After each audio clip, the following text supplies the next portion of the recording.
Casa Vostra.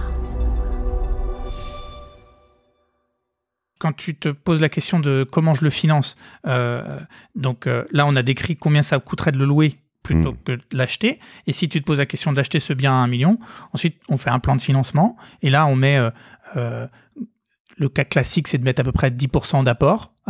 Ça se finance à 10% d'apport, donc 100 000 euros. Et les 900 000, il faut faire un prêt. Et un prêt sur le cas classique, sur un montant comme ça, c'est 25 ans. J'ai pas le calcul en tête de la mensualité, mais ce que ça va donner, c'est qu'à Paris, ça va, dans ce cas-là, ça sera plus que 2 800 euros par mois.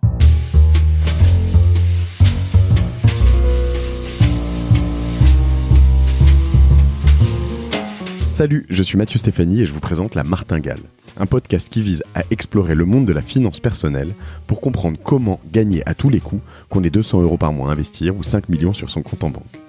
On va pas se mentir, c'est un peu ambitieux, mais les faits sont là. Jusqu'à maintenant, j'ai pas pris le temps de m'intéresser à tous ces sujets et il est temps que ça change. Alors abonnez-vous, des éclairages gratuits, ça commence par là. Alors, me revoici en face de quelqu'un que j'ai déjà invité sur La Martingale, Pierre Chapon, salut. Salut. Je suis très content de te retrouver ici. On va faire un épisode très différent. Alors, je crois qu'il y a plusieurs choses. Vous êtes assez bien référencé sur certains sujets, donc c'est peut-être comme ça qu'on vous trouve quand on cherche sur certains sujets avec Laura. Et puis après, voilà, c'est très agréable de parler avec toi. Donc du coup, on t'invite volontiers. Avec plaisir. Tu me disais que tu étais aussi passé sur le podcast du panier avec Laurent Crête pour parler de quoi du coup, sur l'acquisition. Ouais, on avait parlé d'acquisition, en gros la première phase de croissance de Préto, les débuts, les petits hacks pour faire le premier step, quoi. Ok. Alors, on va parler aujourd'hui de la propriété de la résidence principale. Faut-il être propriétaire de sa résidence principale ? Je vais revenir là-dessus tout de suite, juste pour contextualiser pourquoi on en parle avec toi, notamment parce que tu fais partie des acteurs montants du prêt immobilier avec Préto. Et donc du coup, alors quand j'ai préparé tout ça, je me suis dit, toi, tu as intérêt à dire oui, il faut être propriétaire, mais comme tu me le disais, tu préfères me dire quelque chose de sensé pour au moins crédibiliser ton job, c'est ça ? Ouais, exactement. La mission de Préto, c'est d'apporter une information de grande qualité, un conseil de grande qualité pour que la décision d'achat immobilier soit la plus éclairée possible pour les utilisateurs. Et donc, notre volonté, c'est vraiment de dire ce qu'on pense, d'analyser les choses. Et du coup, on est dans le sujet là aujourd'hui. Sachant que, on le verra, mais une des stratégies, parce que aussi on peut se dire qu'on doit être propriétaire de rien, il y a des gens qui font ça et qui le font très bien, mais peut-être aussi de ne pas être propriétaire de sa résidence principale, mais d'acheter d'autres biens immobiliers. Donc, ouais, tout à fait. Ça marche aussi avec Préto, quoi. Bien sûr, exactement, tout à fait. Voilà, et pour recontextualiser aussi, tu me disais que vous avez beaucoup grossi depuis qu'on s'est vu, presque doublé en nombre de salariés, 120 personnes aujourd'hui. Donc super, ça donnera peut-être un jour lieu à un épisode de Génération Do It Yourself, j'en serais ravi. Mais pour revenir au sujet du jour, la propriété de la résidence principale, c'est vraiment un truc qui me tord le cerveau de temps en temps un peu, parce que, alors bon, moi je l'ai fait, à la limite je suis content et j'ai pas forcément de... Mais il y a plein d'aspects. Il y a un aspect financier, asset, qu'est-ce que je veux, qu'est-ce que j'ai. Il y a un aspect aussi sociologique, psychologique, je veux dire, tu vois, j'ai ma grotte, quoi. Tu vois, je veux avoir ma grotte à moi, et je veux pas qu'on puisse me dire tiens non c'est ma grotte, tu vois, et être dans la grotte de quelqu'un d'autre, en fait, tu vois, ça saoule. Exactement. Et donc il y a plein de choses dont on va pouvoir parler un peu, même si on n'est pas sociologue ni psychologue, mais au final, quand tu te rends compte que tu pourrais avoir une grotte 4 fois plus grosse, alors j'exagère, c'est peut-être pas généralement ces proportions, si tu l'as louée à quelqu'un d'autre plutôt que d'avoir la tienne, ce qui est complètement débile dans certains cas, et finalement peut-être que, en tout cas, il faut pas se dire absolument dans toutes les villes, par tout temps, dans toute époque, qu'il faut absolument avoir sa grotte à soi. C'est ça le contexte un peu. Exactement, c'est ça le contexte. Il y a vraiment deux dimensions, la dimension rationnelle, un peu optimisation de de la construction de notre patrimoine, et c'est ça dont on va pouvoir parler en déclinant quelques cas. Et il y a l'aspect un peu émotionnel, comme tu l'as dit, c'est le côté un peu primitif d'avoir quelque chose à soi et d'habiter dedans. C'est aussi le kiff un peu de personnaliser et de pas trop se poser de questions. Est-ce que c'est intéressant de faire des travaux, par exemple, et de vraiment mettre à mon goût? Ça, c'est des choses qui se valorisent pas. C'est vraiment de la qualité de vie. Et voilà, ça, c'est dans le domaine un peu émotionnel. Mais il y a quand même pas mal de choses à dire sur le côté rationnel, sur notamment la durée de détention, dans quel type de bien. Cet arbitrage, il dépend pas mal des situations, en fait. D'accord, donc si on doit commencer par les questions qu'il faut se poser avant de répondre à cette question du faut-il être propriétaire de sa résidence principale, quelles sont-elles? Je lis entre les lignes, combien de temps je vais garder le bien, quels sont les prix en ce moment, est-ce que tu peux Ouais, donc les grandes questions à se poser, c'est la plus importante, c'est combien de temps je vais garder le bien. Et ça, faut prendre en compte l'évolution de son foyer, sa famille, les enfants, et sa mobilité professionnelle. Donc c'est pas évident, hein, évidemment, on n'a pas toutes les infos au moment où on se pose cette question-là, mais c'est crucial. La deuxième, c'est quel type de bien j'ai envie d'occuper, parce que en fonction des types de biens, le rendement locatif va être différent. Pour être très schématique, un bien haut de gamme, le rendement locatif va être assez bas, et ça déplace l'arbitrage vers l'intérêt de la location plutôt que de la propriété. Alors qu'un bien standard ou moyenne gamme ou un petit peu en périphérie d'un point de vue localisation, il va avoir un rendement locatif qui est plus haut, et ça déplace plutôt l'équilibre vers la propriété. C'est les deux grandes questions, et ensuite c'est aussi la taille de ce qu'on veut acheter et le contexte duquel on part. On verra notamment que le fait d'avoir déjà un investissement locatif, par exemple pour un bien qu'on possède déjà, ça impacte très fortement la capacité à en racheter un autre, en particulier depuis récemment, parce que les limites de taux d'endettement ont été abaissées et appliquées de manière plus stricte. Donc quand on a déjà un bien immobilier et qu'on veut en racheter un autre, là en fait, si on se pose la question de louer plutôt qu'acheter, on va pouvoir louer beaucoup plus grand que ce qu'on peut acheter. Ok, c'est très intéressant, on y reviendra ça, notamment pour les plus jeunes qui nous écoutent, ça veut dire potentiellement qu'il faut commencer très tôt.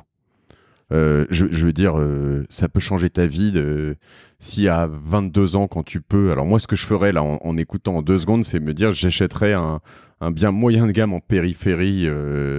Alors faut pas aller n'importe où, faut quand même idéalement, je sais pas, je dis des conneries, mais être dans une zone où il y a des commerces, des transports en commun, des choses souvent les uns vont avec les autres d'ailleurs, etc. Pas être mal placé dans un truc que tu payes trop cher, faut faire attention à la base. Ouais. Mais finalement, si tu arrives à acheter un bien à, je sais pas, 50, 60, 100 000 euros, très jeune, finalement, ça peut changer la donne un peu plus tard, quoi, parce qu'après tu vas monter, puis monter, puis monter, c'est ça? Ouais. Il y a aussi une autre trajectoire qui est intéressante, c'est assez tôt, j'achète une petite résidence principale, par exemple quand je suis célibataire. Donc, et ensuite, quand je m'agrandis, je me mets en couple, je vais avoir des enfants et tout, là je vais peut-être devoir changer une fois de temps en temps d'appart et aller sur des choses plus grandes et tout. Et là, de garder le bien qu'on a acheté, de le mettre en location, et par contre de louer des biens successifs et de monter en gamme, là, ça va me permettre de me faire plus plaisir. Tout en potentiellement achetant d'autres apparts à louer? Ça, c'est plus compliqué. Enfin, en tout cas, il faut faire les calculs à chaque fois, parce que dès qu'on part dans l'achat de quelque chose de nouveau, les charges, donc le loyer de ma résidence principale que je paye actuellement, ça va être pris en compte dans ma capacité ensuite d'achat d'autres choses. Alors que, c'est là la clé, quand on fait un dossier pour louer un appart, le propriétaire, il va pas aller explorer nos charges. Il va pas nous demander combien de petits emprunts on rembourse si on a un ou deux biens locatifs en cours. Il va pas regarder ça. C'est d'ailleurs, ça montre que l'évaluation du risque du point de vue du propriétaire, elle est assez rudimentaire comparé à une banque qui va faire quelque chose de plus poussé. Du coup, il va nous demander que nos revenus, puis il va dire si vous gagnez à peu près un tiers des revenus, si vous gagnez à peu près 3 fois le loyer, ça peut même être un petit peu moins sur des biens un petit peu plus chers, c'est bon, on va l'avoir. Alors que ce bien-là, à l'achat, on ne l'aurait pas eu. En fait, c'est fou quand même. Ça paraît simple et à la fois, à chaque fois, quand tu creuses dans chaque point, c'est hyper complexe. Comme tu le dis, tes charges, c'est vrai que je ne m'étais pas rendu compte, elles rentrent forcément dans tes charges personnelles pour un banquier. La location de ton bien principal, c'est une de tes charges à toi personnelles. Moi, je vois ça un PNL dans une boîte, quoi. Exactement. Profit and loss, donc charges et revenus. Revenus et charges dans le bon sens. Et après, dans ce que tu as dit, il y a des trucs quand même très difficiles psychologiquement.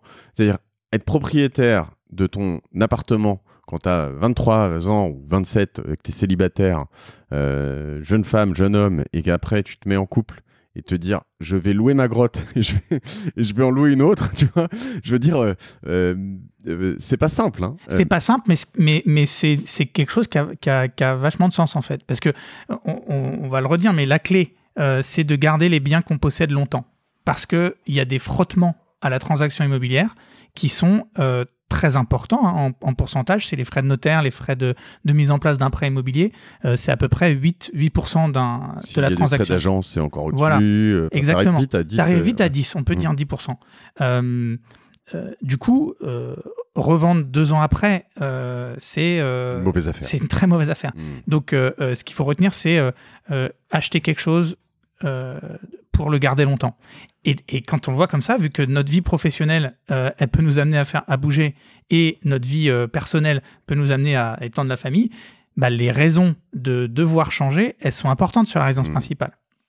Et on a une tendance, alors surtout dans ma génération, dont t'es pas très loin, t'es un peu plus jeune que moi, je pense, mais à se dire oui, mais de toute façon c'est haussier, donc je m'en fous. Tu vois ce que je veux dire, c'est que moi j'ai vécu un truc où en fait de toute façon 2 ans plus tard on avait pris 20%, donc les 10% de frottement, tu vois, c'est pas grave. Là c'est autre chose. Là c'est autre chose, ça se tend un petit peu, et on peut pas, on dit pas que, enfin moi je ne dis pas que ça va pas continuer, mais on sait pas. Et, exactement. Faut quand même un peu faire gaffe à ça, parce que ce comportement à se dire de toute façon ça va monter, miser là-dessus, ça peut être complètement erroné, ça peut aussi baisser ou stagner, quoi, ce qui est pas... Exactement. Après, voilà, chacun se fait sa conviction sur l'évolution des prix du marché. Évidemment, c'est un paramètre très important, mais du coup, on peut le voir autrement. Ça veut dire que entre l'achat et la revente, quelle que soit la durée, il faut se convaincre que le bien aura pris plus de 10%, quoi. Alors, on a dit... en préparant tout ça, on reviendra sur tous ces aspects non financiers aussi qui sont intéressants quand même. Il y a tout un aspect de rentabilité, on est un peu là-dessus là. Il y a aussi un aspect de ce que tu peux acheter versus ce que tu peux louer. Et après les aspects périphériques. Je voudrais qu'on revienne sur ces 3 points.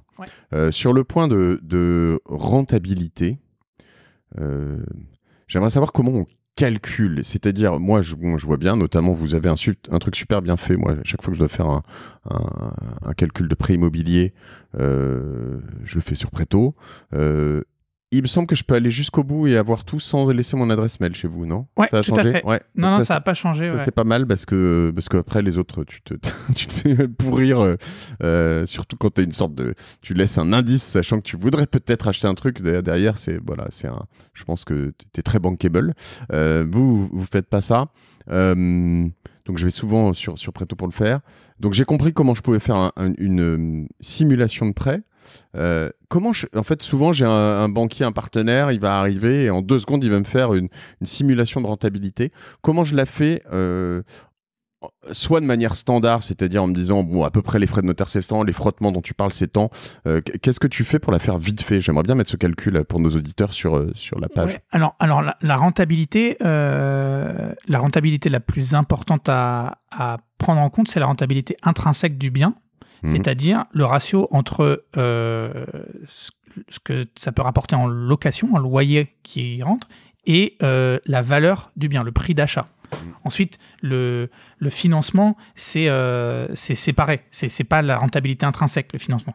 Et donc, pour mettre quelques ordres de grandeur sur ce sujet de la rentabilité, quand on est à Paris, par exemple, sur des beaux quartiers et des biens de qualité, la rentabilité, ça va être autour de 3%. Voire en dessous de 3% pour des biens un peu prime. Ça veut dire que le montant du loyer annuel, ça correspond à peu près à 3% de la valeur du bien.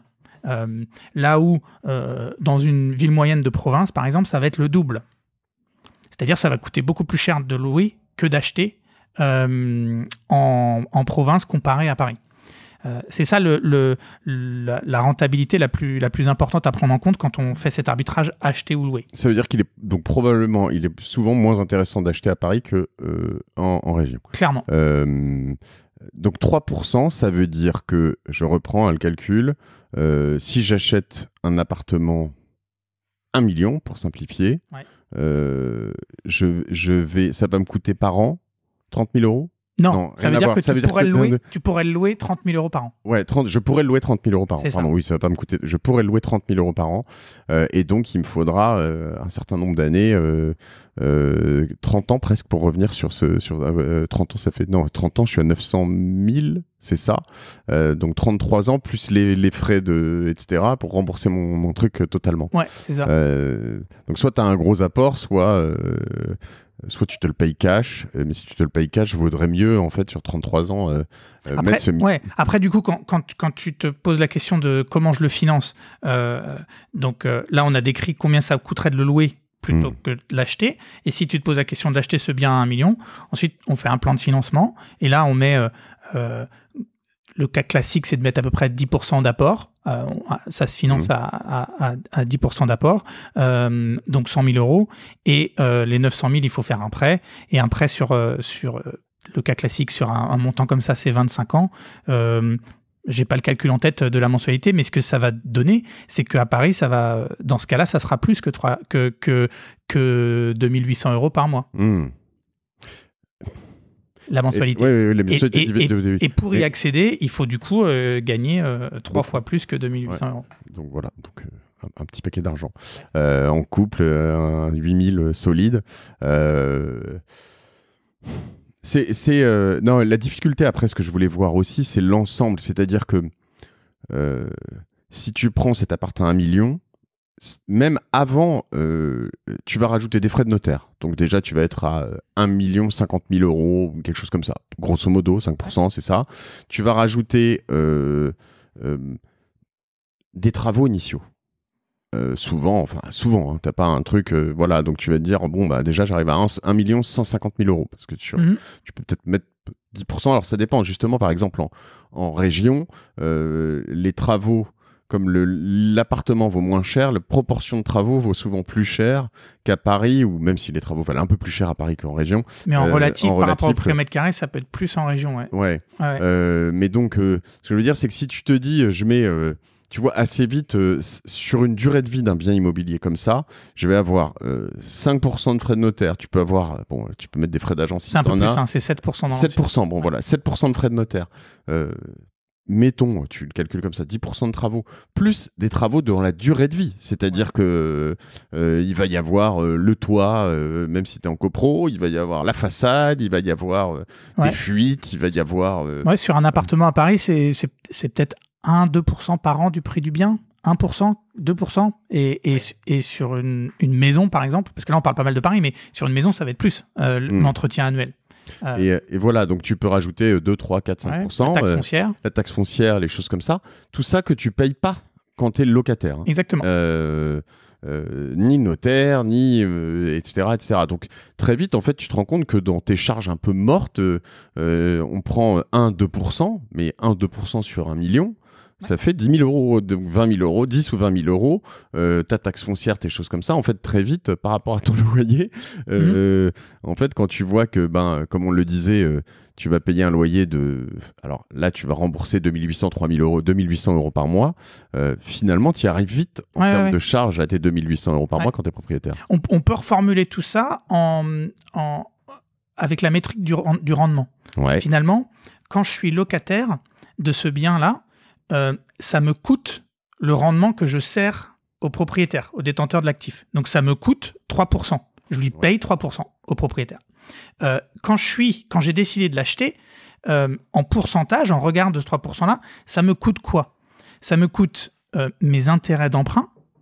En ce moment, c'est bas, mais c'est quand même entre 1 et 1,5%.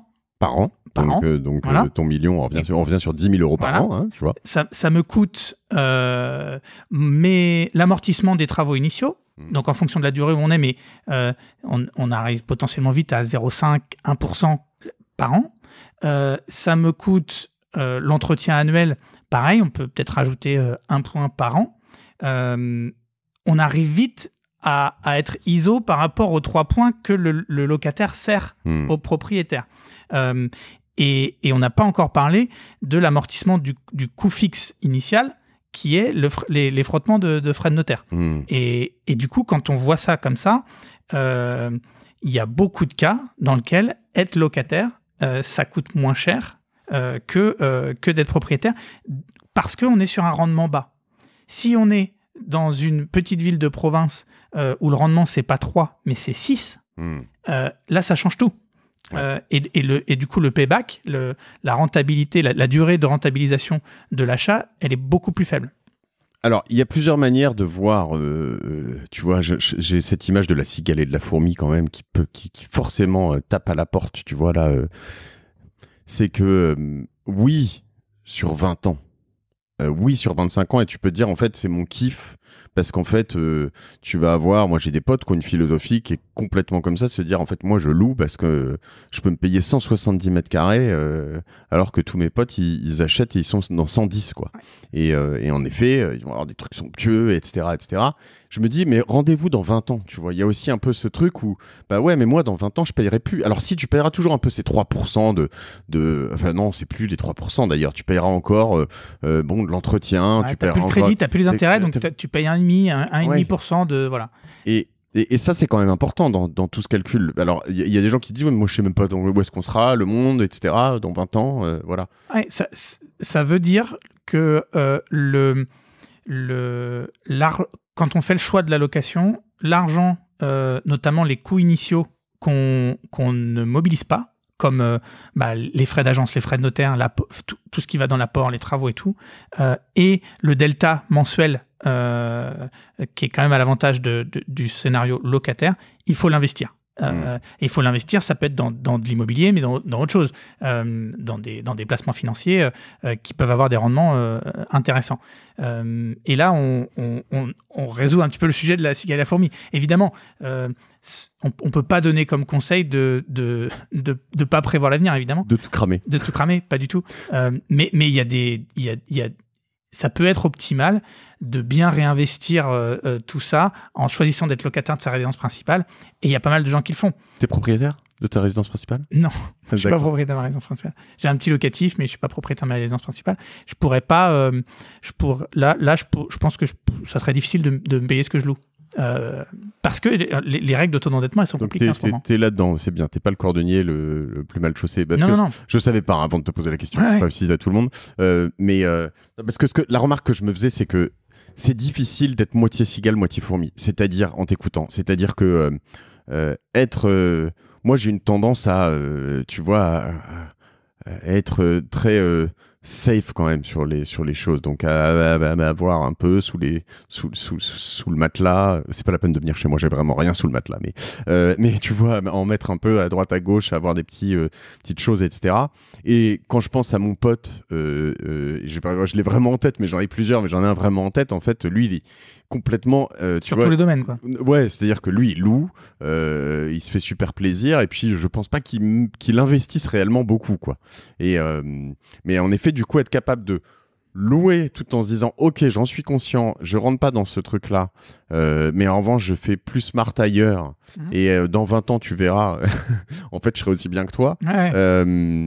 C'est pas si simple parce qu'il y a un truc aussi en fond dans tout ça. Alors, on en a un peu parlé l'année dernière et c'est ce qui était intéressant et c'était un peu la découverte dans notre épisode sur les SCPI, c'est que il y a quand même cet effet de levier de l'emprunt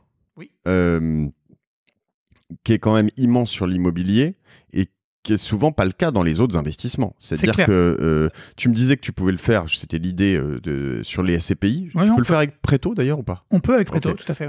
Mais c'est-à-dire de dire je vais investir dans des fonds immobiliers sur 20-30 ans avec des rendements et des choses qui sont du coup peut-être là-dessus plus smart. Après, faut écouter les différents épisodes qu'on a fait sur l'immobilier, mais faut pas investir dans n'importe quoi dans l'immobilier, surtout en ce moment. Moi, je dis faire attention à l'immobilier commercial, peut-être. Voilà, mais du coup, mais le fait de pouvoir emprunter, c'est déterminant, oui, tout à fait. Et donc, surtout avec les taux bas actuellement, si on fait le choix d'être locataire de sa résidence principale, oui, je pense que par ailleurs, faire un investissement immobilier leveragé, c'est la très bonne approche. Et d'ailleurs, tu parlais de ton pote qui, lui, il penserait même pas, mais nous, dans notre activité chez Préto, on voit pas mal de jeunes actifs qui sont basés à Paris et qui font le choix d'acheter un locatif en province avec des rendements importants tout en restant locataire à Paris. C'est assez commun et c'est assez logique en fait parce que c'est des profils assez jeunes. Ils se disent qu'ils vont sans doute bouger et qui vont leur situation personnelle va changer. Donc confère ce qu'on a dit tout à l'heure sur l'arbitrage. La location à Paris, c'est assez évident.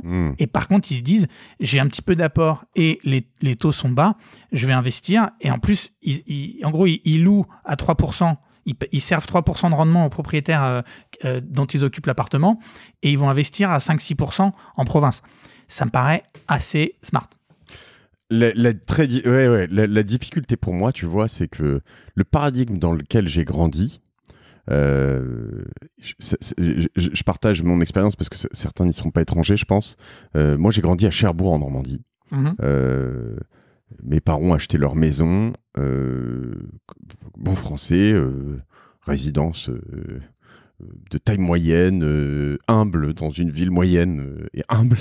Et en fait, je pense qu'aujourd'hui, ils l'ont acheté au début des années 80. Je pense qu'aujourd'hui, elle vaut pas plus cher, peut-être même moins cher que leur prix d'achat. Et pour autant, c'est probablement une bonne affaire. Mais c'est dur, tu vois. Alors, si tu te mets, c'est une bonne affaire dans le sens où enfin, tu vas me dire si j'ai tort ou raison. En effet, ils auraient pu acheter un appartement à Paris à ce moment-là. Et là, ils auraient fait x5. Probablement, peut-être plus, j'en sais rien, mais un truc de ouf, tu vois. Ouais, probablement plus, d'ailleurs. Donc, ça aurait été une meilleure affaire. Mais aujourd'hui, sachant que les prix sont très hauts à Paris, tu vas pas forcément amortir ton emprunt grâce au loyer. Alors que tu peux largement le faire avec du 6%, comme tu le disais, en région. Donc, limite, tu pourras avoir plus de biens et à la fin en avoir 10. Même s'ils perdent 10% de leur valeur, de toute façon, tu t'en fous, ils se sont payés tout seuls. C'est un peu ça quand même ou pas ? Il y a un peu de ça. C'est un peu le reflet de... Enfin, le rendement sur un actif, ça reflète le risque. Donc, la manière avec laquelle tu le formules, c'est... ça peut être un peu parce qu'il y a plus de chances que l'actif perde de la valeur qu'en fait, il est pricé à un rendement de 6%. Okay. Alors que les actifs qui sont pricés à des faibles rendements, c'est que la probabilité de baisse de la valeur, elle est très très faible. Mais dans le cas de la province, on a parlé pas mal de cas où quand on est à Paris, là, l'arbitrage, il se déplace pas mal en faveur d'être locataire, en particulier quand tu es jeune et que ta vie va potentiellement évoluer. En province, c'est complètement différent. Moi, je viens de province, mes parents ils sont à Nantes, ils sont restés 30 ans dans la même maison. Là, c'est no-brainer, il fallait acheter, quoi. Oui, mais je pense que pour mes parents aussi, hein, d'ailleurs. Mais alors, et ça change dans certaines villes. Je veux dire, les prix qui ont explosé à Bordeaux, les prix qui ont explosé peut-être à Nantes, à Rennes justement, Ouais. etc. Est-ce que on a une tendance, alors souvent on met tout sur le dos des Parisiens qui sont expatriés. Je sais pas si c'est vrai ou pas d'ailleurs uniquement, mais on a une tendance. Est-ce qu'on tend vers ce nouveau paradigme qui va te mettre dans un endroit où il faut plutôt, dans une zone où il faut plutôt louer? Pas autant. Pas autant parce que... non, pas autant. Pas autant. Il y a aussi le rendement, c'est le ratio entre le prix de la loc et le prix de l'actif. Il y a aussi une culture d'être plus propriétaire et moins locataire en province. Et donc, les loyers croissent pas énormément non plus. Donc, t'as notamment peut-être moins de locataires d'appartements. Alors là, je reviens sur ce que tu disais tout à l'heure dans les beaux quartiers à Paris, très gros appartements. Le rendement est moins bon parce que finalement, ceux qui peuvent se permettre ça, généralement achètent. Peut-être c'est aussi ça. Il y a un peu de ça. Il y a un peu de ça, ouais. Où ça se bagarre moins que sur des petites surfaces au niveau des dossiers de locataires. Mais je vois moins ça. Peut-être que c'est du gros cliché, je suis en train de dire, mais un appartement ou une maison de 200 ou 300 mètres carrés en région, je vois plus des personnes qui voudront être propriétaires quand même potentiellement. Oui, il y a moins de marché. Il n'y a pas un gros marché de la location là-dessus. Notamment parce qu'il y a alors un poids de la location, pas que Airbnb, mais aussi peut-être étrangère. Je sais pas, je vais dire des cadres qui viennent d'autres pays, des diplomates, des tas de choses qui sont concentrées dans certaines villes où finalement il n'y a pas d'intérêt pour les acteurs économiques qui gravitent autour d'acheter peut-être, non? Ouais, bah ça c'est évidemment plus le cas à Paris qu'en province. Et c'est beaucoup de monde, hein, potentiellement. Ouais. Des dizaines de milliers de personnes. Ok. Très intéressant. Donc on a vu comment je calcule, alors notamment l'importance de la durée de détention. Ouais. Il y a toujours l'estimation, j'imagine, hein, pour soi de se dire mon intime conviction de comment je vois l'avenir de l'immobilier sur tel ou tel endroit. Ouais. Moi, j'ai toujours en mémoire ce rationnel qui était McDo qui achetait des cartes satellites. Tu la connais l'histoire pendant très longtemps en fait. McDo achetait des cartes satellites dans le monde entier autour des villes qui grandissaient pour voir comment elles grandissaient et acheter des terrains dans les endroits où ils voyaient les zones qui grandissaient. Donc c'est plus que de la conviction presque, c'était un peu scientifique. Dire ok, moi je vois que la ville elle va par là, j'achète mes terrains, je poserai des McDo de toute façon un jour là-bas, au pire je revendrai les terrains et voilà. Et ce que je veux dire c'est qu'il y a des calculs par rapport à, je sais pas moi, les nouveaux modes de vie urbains et des intuitions entre justement en ce moment qu'est-ce qui se passe après les pandémies, qu'est-ce qui se passe après la voiture, etc. Ouais, etc. Ça c'est donc évidemment on peut avoir une approche assez sophistiquée pour se faire une idée de l'augmentation potentielle des prix. Moi ce que je conseille, c'est de faire un choix sur les choses qu'on a vraiment dans nos mains. C'est combien de temps je vais garder le bien.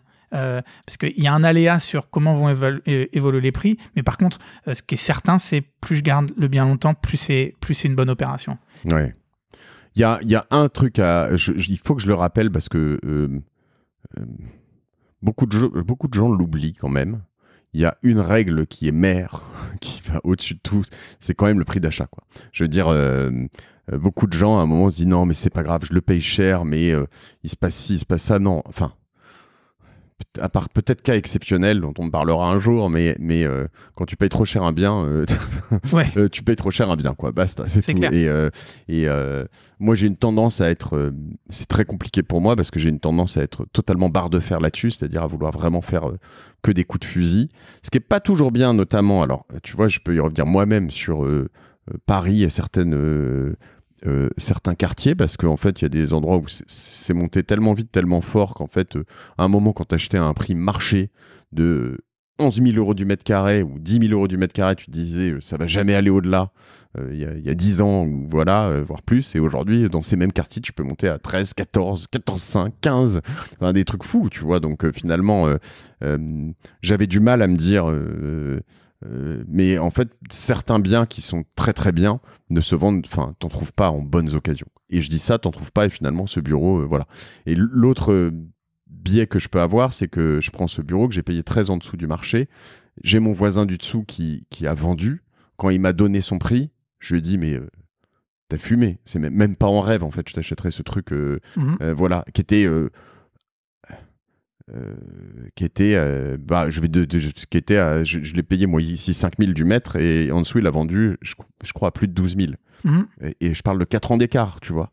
Ouais. Donc du coup c'est juste que j'ai fait une super affaire. Est-ce que j'ai tort de laisser passer le truc à 12 500? C'est très compliqué. Ah, ça c'est compliqué, ouais. Mais ce que tu dis, ça me fait penser à un autre truc, c'est que cette capacité à bien acheter ou à être un peu rationnel et exigeant sur le prix, c'est plus facile de bien le faire pour un investissement locatif ou pour un bien qui n'est pas tant chez toi, pour ta famille, et que tu imagines décorer, que pour ta résidence principale. Que tu ne te projettes pas. Donc voilà, donc un autre conseil, c'est OK, on peut choisir d'acheter sa résidence principale, mais il faut aussi le voir comme un investissement, finalement.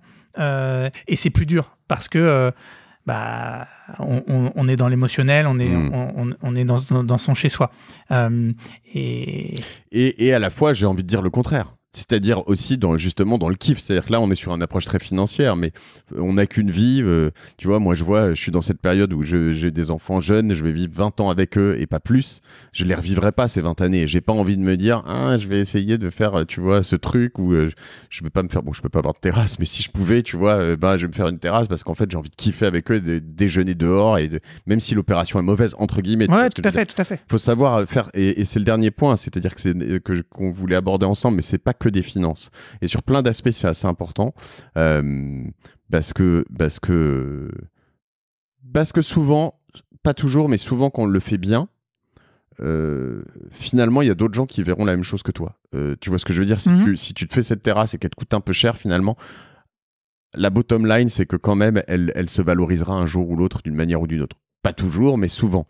Ouais. Et je reviens sur ce que tu disais sur l'investissement, c'est pareil sur le locatif. Moi, j'ai remarqué une chose, c'est que j'ai principalement un bien à louer, qui est à Paris aussi, j'ai trop d'assets à Paris, mais en perso, et l'appart, il est trop cool. Et tu vois, il est bien meublé, il est hyper sympa, il est bien fait, etc. Mais en fait, je le loue mieux, les gens partent pas, je le loue pas plus cher parce que je fais attention à pas louer trop cher parce que je veux pas que ça tourne, je veux pas la vacance, c'est important. Que les gens restent. Je fais moins de travaux et je suis très content, ils sont très contents, et je veux dire, je vois trop de gens qui vont louer. Je sais pas ce que t'en penses, là on rentre moins dans la finance, mais quand même dans la location et le commercial, des trucs où ils font le strict minimum, un truc où ils refont pas le coup de peinture qu'il faudrait refaire, ils refont pas là je viens dans Stéphane Plaza, tu vois, mais tu vois ce que je veux dire? Ou les cuisines aussi, à Paris, les cuisines c'est... les cuisines. C'est pas équipé, ça c'est aussi un truc à prendre en compte. Pour le coup, à l'inverse, j'ai pas mal décrit le cas où le bel appart, si financièrement le bel appart un peu grand à Paris, ça peut être intéressant de le louer, mais pour kiffer au maximum le bel appart, souvent la cuisine elle est nue, donc il y a quand même un investissement en tant que locataire, pour le coup qui est un peu à perte, parce que ensuite pour aller refitter la cuisine ailleurs, voilà, ça c'est quand même à prendre en compte, du coup dans l'autre sens de l'arbitrage, parce que c'est vrai que moi j'ai vécu à Londres notamment. À Londres, la qualité des biens accessible à la location, sur ces équipements-là, un petit peu sur la finition, c'est beaucoup mieux qu'à Paris, quoi. Et t'as raison, c'est certainement ce qui m'a marqué. J'ai vécu à Londres aussi, et qui fait que j'ai eu envie de refaire la salle de bain et la cuisine dans l'appart que j'ai fait, parce que je voulais que quand tu arrives dans un... la difficulté après, c'est de prévoir de la refaire aussi assez fréquemment, parce que c'est plus compliqué. En effet, et ça, si je viens sur ce troisième point, alors le deuxième point était la taille de ce que tu peux acheter versus ce que tu peux louer. On en a un peu parlé, mais ça dépend des endroits où tu es. Ça dépend des endroits où tu es, il faut bien faire le calcul, et ça dépend aussi des charges existantes que tu peux avoir. Donc en 2020, il s'est passé quelque chose d'assez clé quand même sur le marché du crédit immobilier, c'est que le régulateur a imposé aux banques, a recommandé aux banques, mais en fait ça s'est mis en œuvre de manière assez stricte, de ne pas dépasser un taux d'endettement de 33%. Là, très récemment, ils ont desserré un petit peu, ils l'ont passé à 35%. La conséquence, c'est assez dur parce que ça veut dire que ça met une contrainte assez forte sur le budget et la capacité d'emprunt des gens. Alors que sur la location, quand on fait un dossier de location, le propriétaire, il peut avoir un petit peu de flexibilité. Souvent, c'est strict, souvent, faut gagner 3 fois le loyer, mais ça peut être... si on connaît le propriétaire ou si on est sur des biens assez chers avec des hauts revenus, on peut dépasser un petit peu 33%. Du coup, ce sujet de combien de mètres carrés en fait je peux avoir, il est plus accentué depuis ce changement sur le crédit immobilier. Et ensuite, ça dépend aussi des charges qu'on a, quoi. Si on a 0 charge, là, la différence, elle va pas être très importante. Mais si on a un crédit en cours, même ne serait-ce que, je sais pas moi, un crédit voiture, un leasing de voiture, là, la banque, elle va le prendre en compte pour retirer de la capacité d'emprunt ce qui correspond à ce qu'on paye pour le crédit voiture ou le leasing. Le propriétaire à qui on demande de louer son appart, il va pas aller regarder ça. Ouais, donc tous les crédits, toutes les dettes, tout ce qu'on paye est pris en compte, quoi. Ouais, le bout de prêt étudiant, si je paye 500 € de prêt étudiant, il me reste 5 ans, ça va impacter ma capacité d'emprunt alors que ça va pas impacter ma capacité de location. Et tes dépenses, il les prend pas en compte? Je veux dire, le fait que... Tu vas tout le temps au resto et que tu dépenses pas. Non, ça c'est pas pris en compte dans le calcul, mais le banquier, il va regarder les relevés de compte et il va essayer de détecter si tu as quand même des comportements à risque. Par exemple, si tu joues BetClick ou du casino, des trucs comme ça, il va essayer de le voir. Ça, c'est des comportements à risque. C'est ton banquier qui peut le voir. Le banquier à qui tu demandes dans une banque tierce, il peut pas forcément le voir. Il va te demander des relevés. Il demande les relevés de compte. Il demande les relevés de compte, donc il va le voir. Après, tu peux essayer de cacher, mais faut faire attention, quoi. Normalement, et de plus en plus, c'est des algorithmes qui vont le voir. Ça, ils vont se brancher sur tes potentiellement. Non, on pourrait le penser, mais nous, on connaît très très bien le marché du crédit immobilier. C'est encore très très manuel où on fournit des documents, quoi. D'accord. Il y a un dernier point quand même, juste dans la partie financière qu'il faut prendre en compte, et c'est lié à l'idée que chacun peut se faire du potentiel d'augmentation des prix, c'est l'imposition sur la plus-value. Il y a une niche fiscale en France sur la résidence principale, oui, où si on fait une plus-value immobilière, on n'est pas imposé sur la plus-value. Alors que si c'est une résidence secondaire ou un investissement locatif, on est imposé sur la plus-value. De l'ordre de 30% à peu près. Ouais, c'est assez... Alors, ça doit dépendre des cas, ça dépend de la situation personnelle, mais c'est cet ordre de grandeur-là. Donc, c'est pas 30% du valeur de la revente, c'est 30% de la différence entre le prix d'achat et le prix de revente. C'est ça. Sans compter les charges, les travaux, les machins, les trucs. Il doit y avoir un moyen de mettre des charges. Si, des travaux, ça rentre dedans, puisque ça s'ajoute au prix d'achat. Donc, il faut garder tous les reçus sur toute la durée du prix. Ouais. Okay. C'est peut-être pas tous les travaux, mais on doit pouvoir catégoriser. Je suis pas expert de ça, mais si, ça doit compter. Du coup, si on croit à une augmentation importante des prix, là, il faut prendre ce paramètre en compte parce que ça, c'est à l'avantage d'acheter sa résidence principale. Clairement. Merci de le mentionner. Et c'est dans l'autre sens la difficulté aussi potentiellement de revendre une résidence locative, un bien locatif. Parce que moi, tu vois, cet appart, je pense qu'il a pris une valeur par rapport à mon prix d'achat incroyable, mais j'ai pas envie de le revendre parce que je me dis, je vais me faire emplâtrer, j'ai pas envie, quoi. Bon, les résidences secondaires et tout ça, on en parlera une autre fois. Je pense que c'est encore autre chose là-dessus. Souvent, soit c'est que du kiff et donc c'est entre guillemets pas une bonne affaire, mais un plaisir.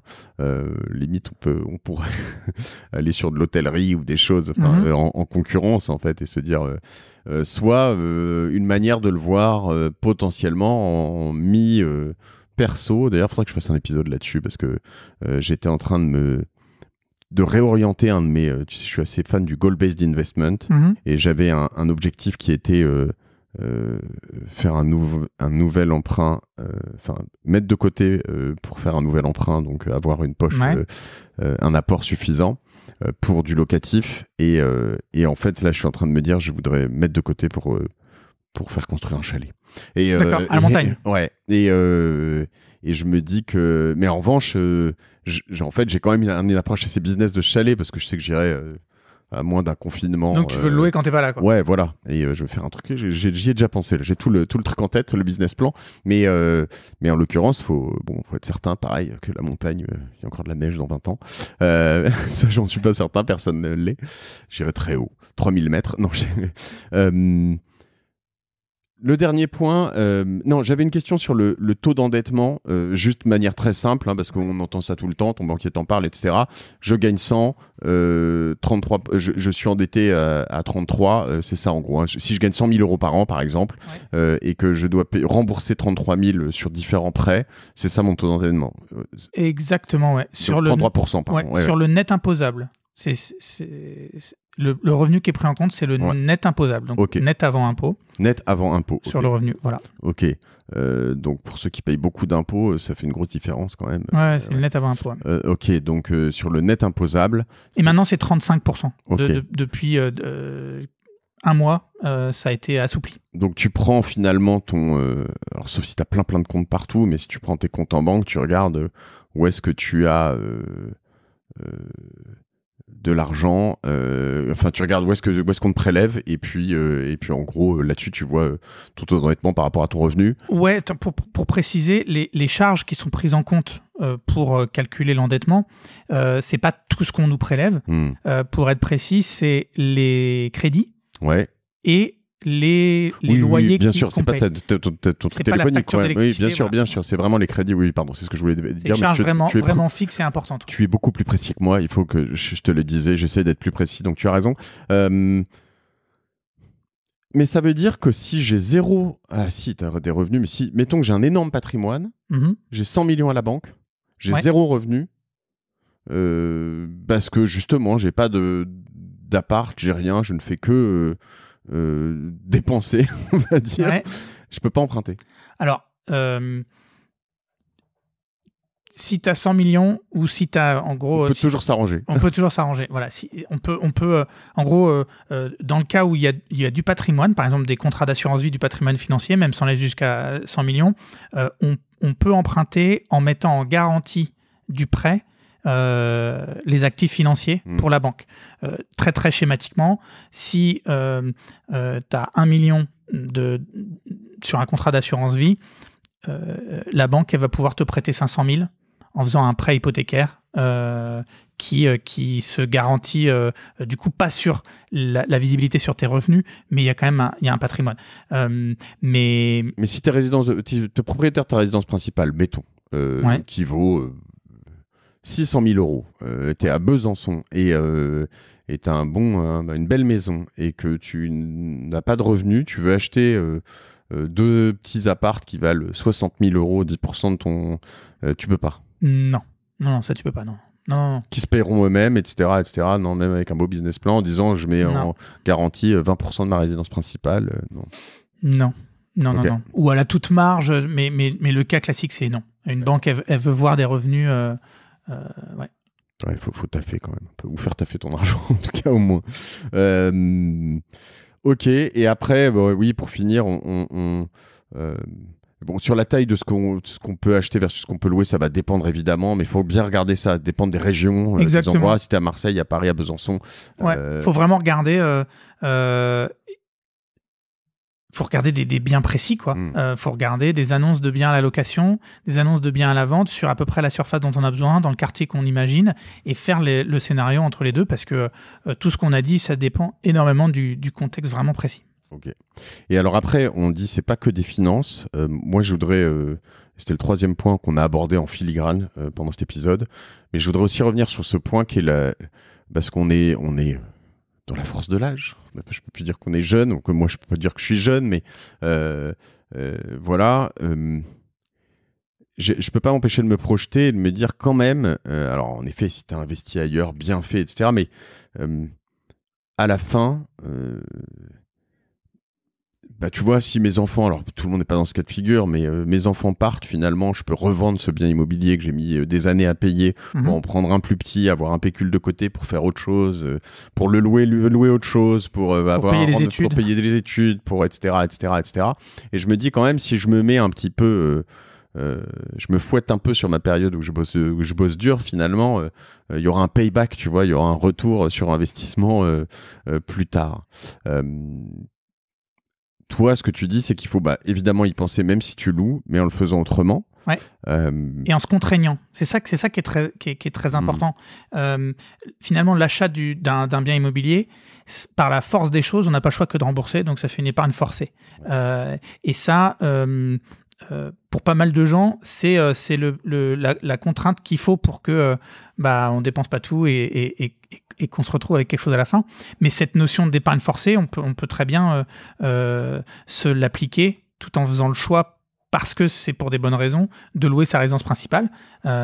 Et enfin, moi en particulier, c'est ce que j'ai fait. J'ai acheté un petit locatif assez tôt. Je me disais bien que ça me forcerait à mettre un petit peu de côté, et finalement c'est cool, quoi. À quel âge ? Je l'avais fait à 26 ans, comme ça. Ouais. Et donc faut mettre en place des mécanismes d'épargne forcée. Ça peut être des prélèvements réguliers sur un contrat d'assurance vie, ça peut être un petit investissement locatif qui vu qu'on n'a pas mis beaucoup d'apports, parce que c'est ça qui est intéressant sur du locatif, demande un petit complément d'épargne tous les mois. Et dans ce cas-là, sans trop y penser, sans avoir à se motiver tous les mois, on se retrouve 10 ans après avec un pécule. Pour moi, c'est cette notion d'épargne forcée qu'il faut réussir à appliquer, que ce soit sur la résidence principale ou ailleurs. Ok. Et tout dernier point, toi qui es spécialiste de l'emprunt, je te le disais, pour moi, il y a ce levier qui est très important quand même, et sur lequel je pense qu'il faut, surtout en ce moment où les taux d'intérêt sont bas, il faut emprunter. Après, la question, c'est pour faire quoi ? Exactement.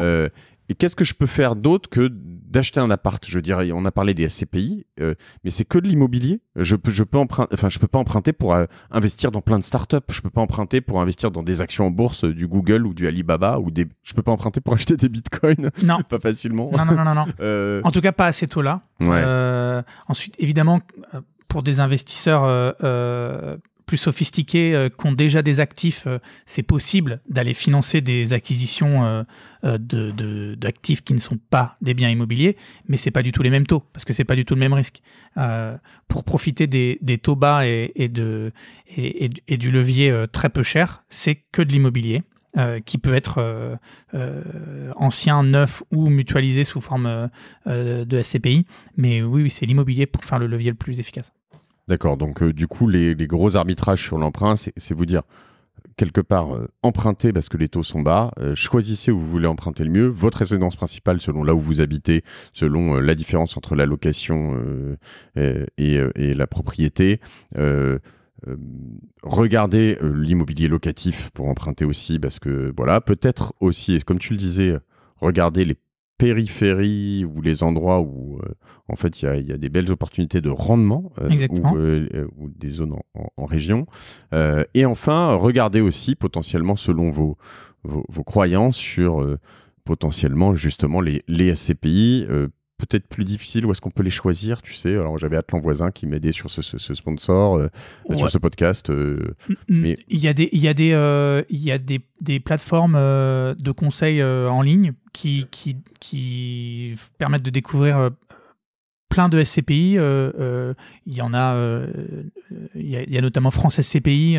Nous, on va commencer à travailler avec eux, qui permettent de un petit peu à la mode Préto de découvrir vraiment en détail, avec transparence, les contrats SCPI qui peuvent être proposés.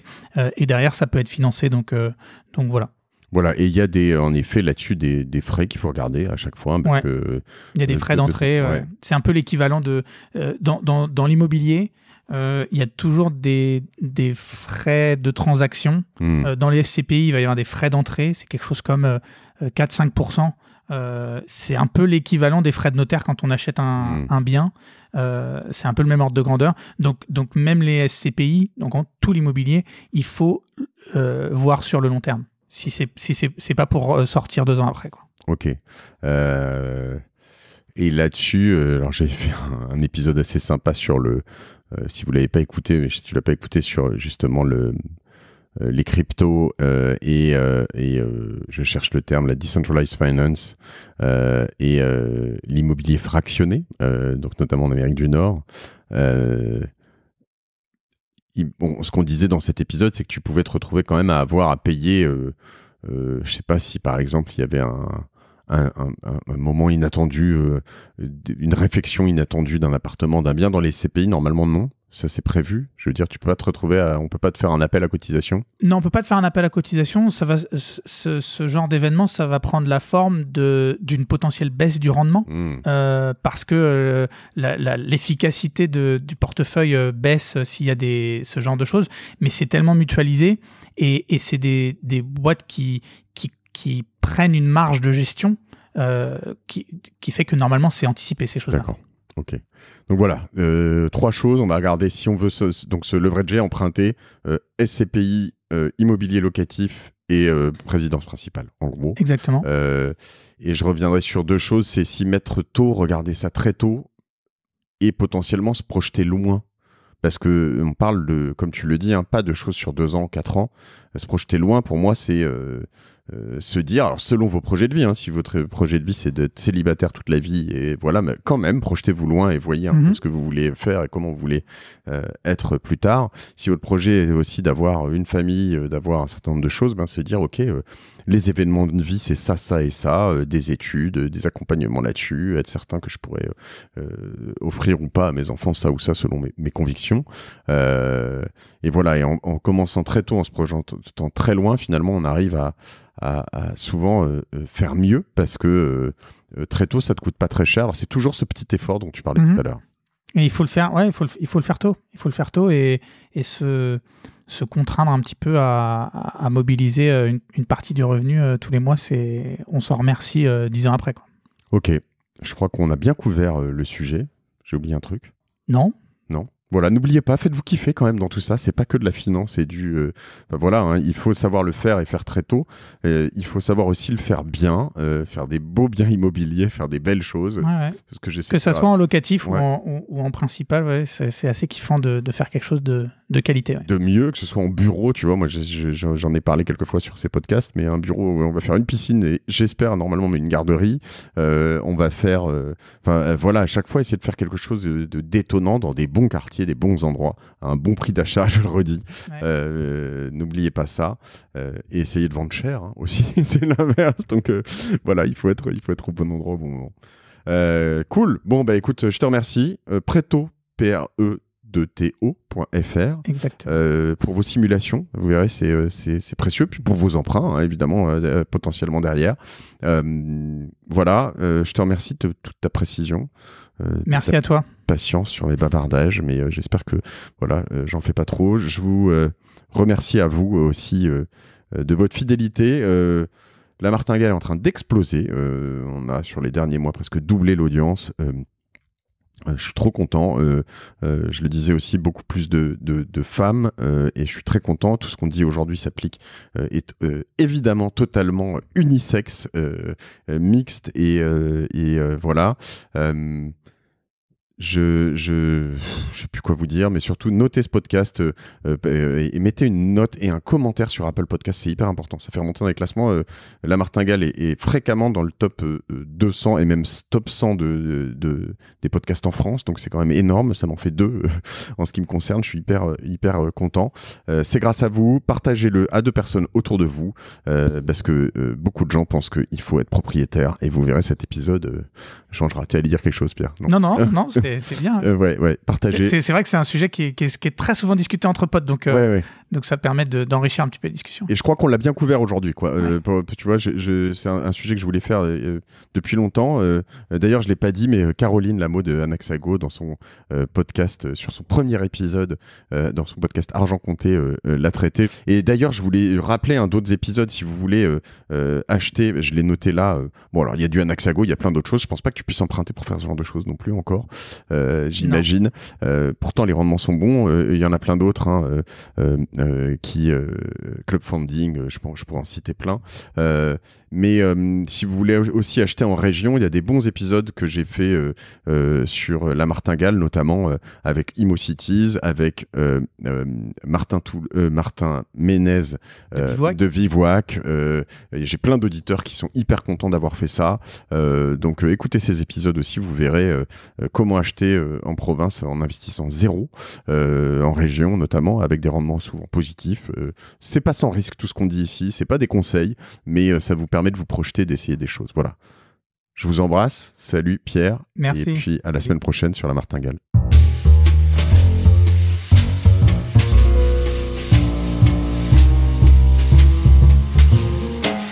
Merci d'avoir écouté La Martingale jusqu'au bout. Si cet épisode vous a plu, n'oubliez pas de le partager autour de vous, de vous abonner à la newsletter sur lamartingale.io et si vous trouvez 5 petites minutes, de mettre une note 5 étoiles ainsi qu'un commentaire sur Apple Podcast. Ça nous aide beaucoup pour remonter dans les classements. La Martingale est produit par Cosa Vostra, une agence de conseil tech et créative qui accompagne ses clients dans leur stratégie digitale pour qu'ils gagnent en visibilité, en singularité et en efficacité. Je remercie toutes les équipes pour la production. Je vous retrouve dans 15 jours. Je suis Mathieu Stéphanie et je vous dis merci.